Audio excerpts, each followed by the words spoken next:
Go ahead. And his feet. Then he looked down at his feet. Go ahead. Like unto fine brass. Brass. B-R-A-S-S. It's a derivative of brown. So he saw a brass colored foot. Go ahead. As if they burned in a furnace. And not only was it brown, it looked like it had been put in fire, burned, and pulled out. If I take anything that's brown especially, and I burn it, what color would it come out? It's gonna come out black. So Jesus Christ was what? A black. Brass is not a derivative of brown, brother.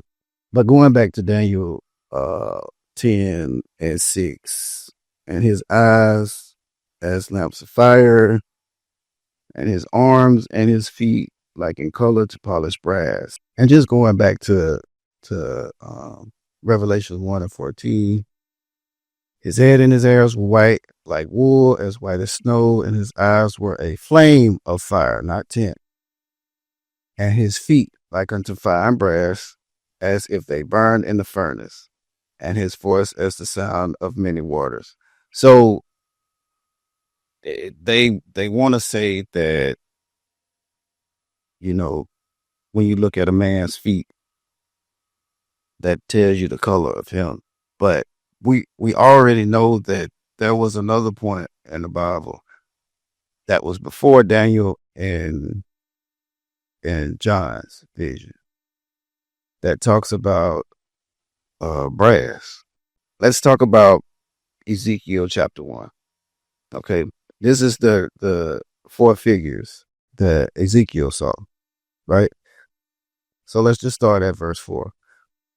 And I looked, and behold, a whirlwind came out of the north, a great cloud, and a fire enfolding itself. So here we go with the fire thing again. That's just, you know what I'm saying? And a brightness was about it, and out of the midst thereof, as the color of amber, out of the midst of the fire again, not wine. Also out of the midst, therefore, came the likeness of four living creatures, as this was their appearance. They had the likeness of a man, and every one had four faces, and every one had four wings, and their feet were straight, and the sole of their feet was like the sole of a calf's foot, and they sparkled like the color of burnished brass. This is before John and Daniel's vision.